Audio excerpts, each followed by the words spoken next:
Alright, special limits. So in this section, we're going to look at some special limits. And if you wish to know how these special limits were derived, you should actually just read the chapter. But our primary concern here is that we sort of want to know how to use these special limits.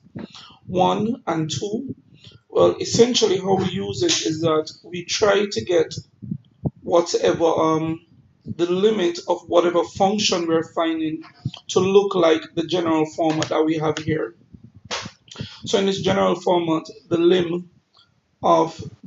of sine theta over theta as theta approaches 0 is equal to 1, and the limit of cos theta minus 1 over theta as theta approaches 0 is equal to 0, and 3, the limit of 1 plus 1 over x raised to the x power as x approaches infinity is e. Alright, let's have a look at example 17. And remember, whenever we're finding the limit of this form, what we try to do is to get the limit that we're finding to look like the general format that we saw previously. Alright, so here we're going to eliminate the limit of sine 6 theta over theta as theta approaches 0.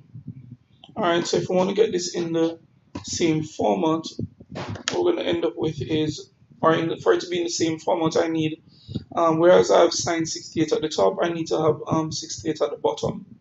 So to do that, I'm going to multiply the top and bottom of the function by 6. So now this will be equal to the limit as theta approaches 0 of 6 sine 6 theta over 6 theta. I multiply both the top and bottom by 6. I'm using limit law. This is the same as saying 6 times the limit as theta approaches 0 of sine 6 theta over 6 theta. So now I have that sine 6 theta at the top and the sine 6 theta at the bottom. It sort of looks like the general format. So what we're going to have is that, therefore, so this would be equal to 6 multiplied by 1, because the limit of, from the general form, the limit of sine theta over theta as theta approaches 0 is 1. So the limit of sine 6 theta over 6 theta as theta approaches 0 is also 1. So therefore, the limit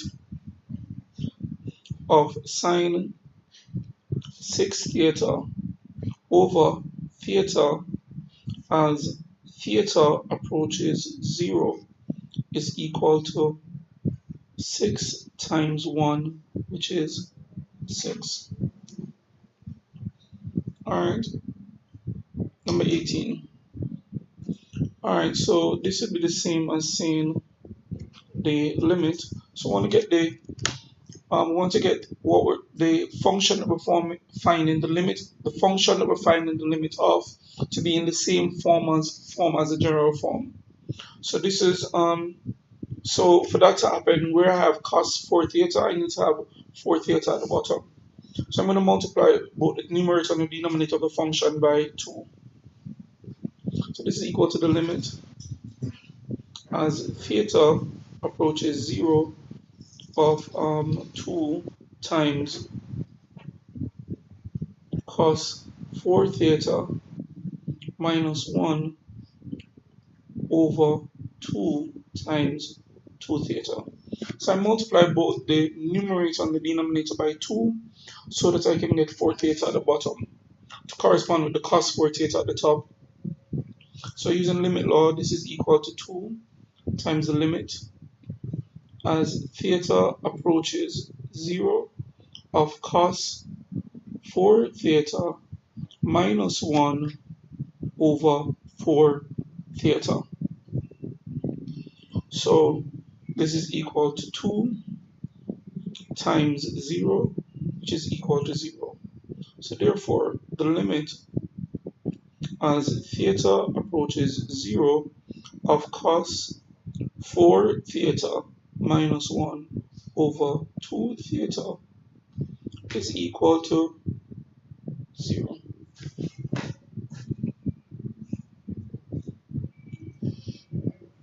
Alright, example 19.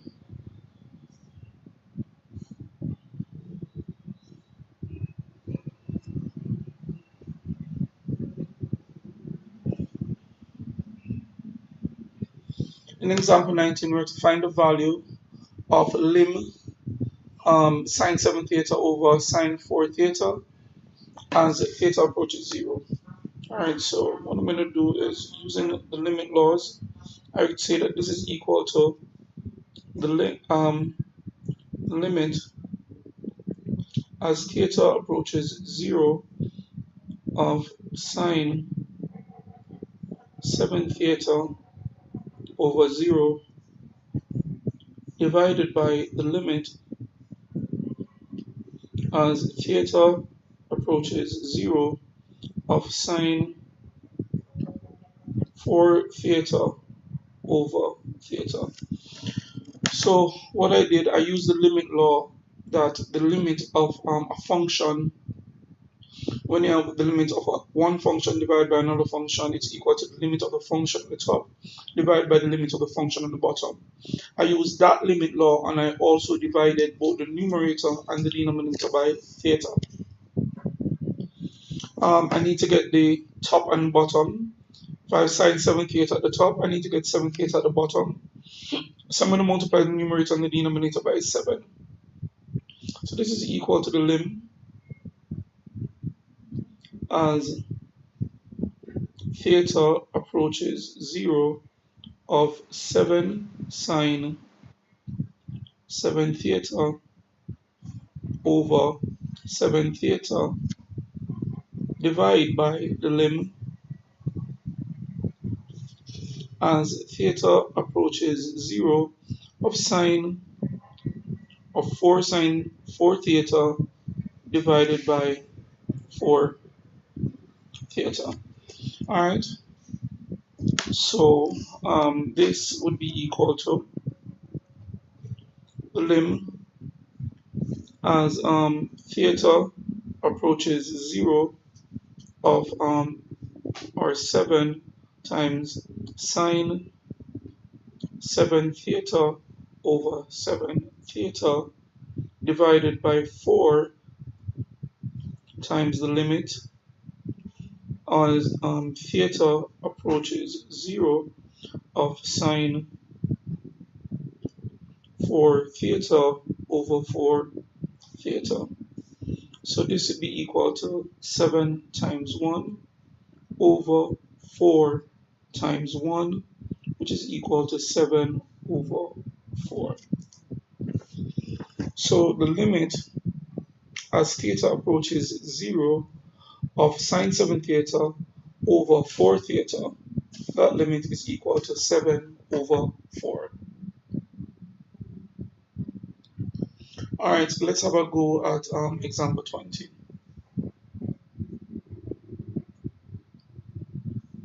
Alright, so in example 20 we have sine 4 theta over, sorry, we have cos the lim as theta approaches 0 of tan 4 theta over theta.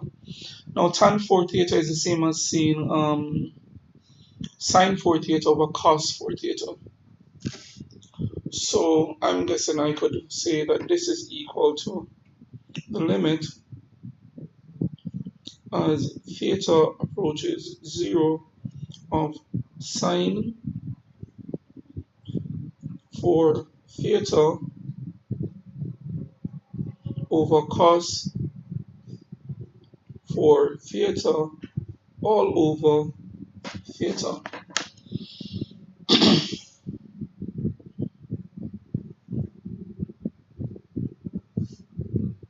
So this would be the same as saying the limit as theta approaches 0 of sine 4 theta over theta cos 4 theta.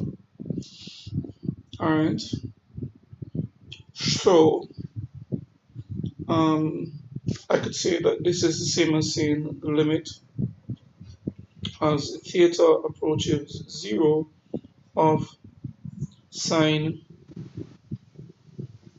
4 theta over theta multiplied by the limit as theta approaches 0 of 1 over cos 4 theta. So that's separating them. Over here, I can multiply the numerator and the denominator by 4. So now I have that this is equal to 4 times the limit of sine 4 theta over 4 theta as theta approaches 0 multiplied by 1 over the cosine of 4 times 0, and that's by direct substitution. So this is going to be equal to 4 times 1 multiplied by, now 4 times 0 is 0, and the cosine of 0 is 1. So what we have is 1 over 1 multiplied by 1 over 1, which is just the same as 1. The answer here is equal to 4.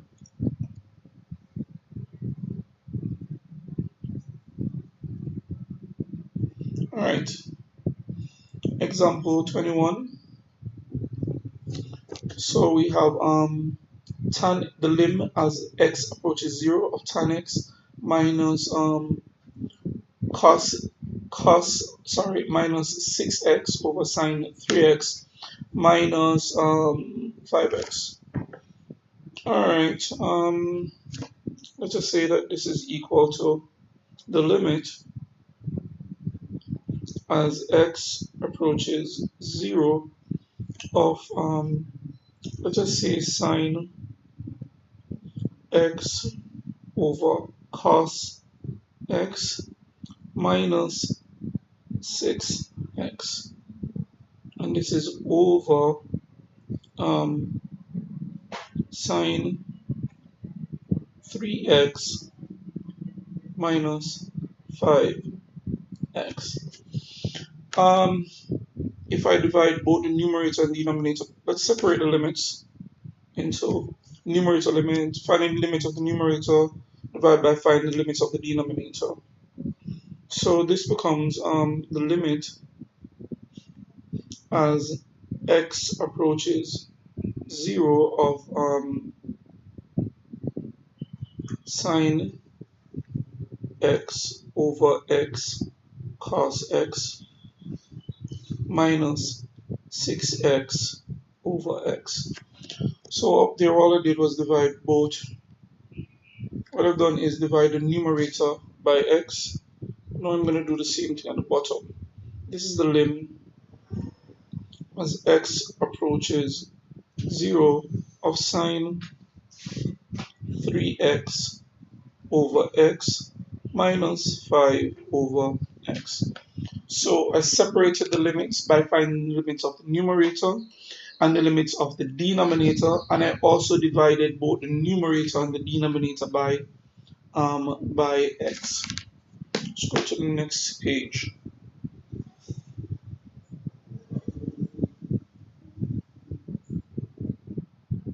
Alright, so essentially what I should be having is something like this. The lim as x approaches 0. Let's see if I can remember what was on the previous page.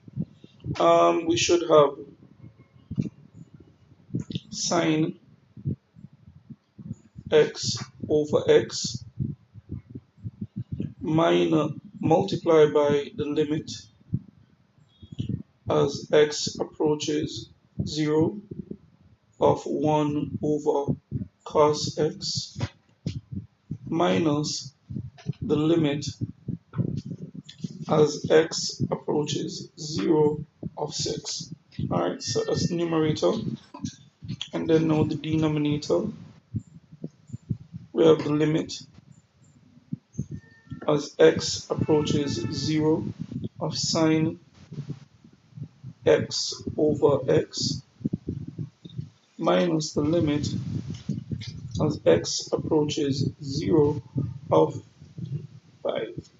Alright, so at the top, well, let's multiply here by 3 and here by 3. So at the top, what I'm going to have is 1 multiplied by 1 minus 6. And at the bottom, I'm going to have 3 multiplied by 1 minus 5.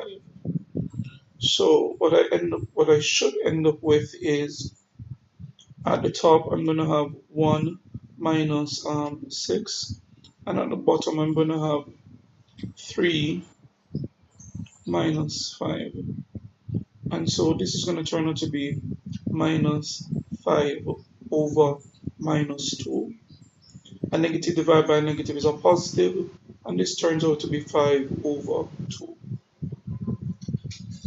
Alright, so this will be saying that the limit as x approaches 0 of tan, what was it? Tan what? Tan x minus 6x over sine 3x minus 5x is actually equal to 5 over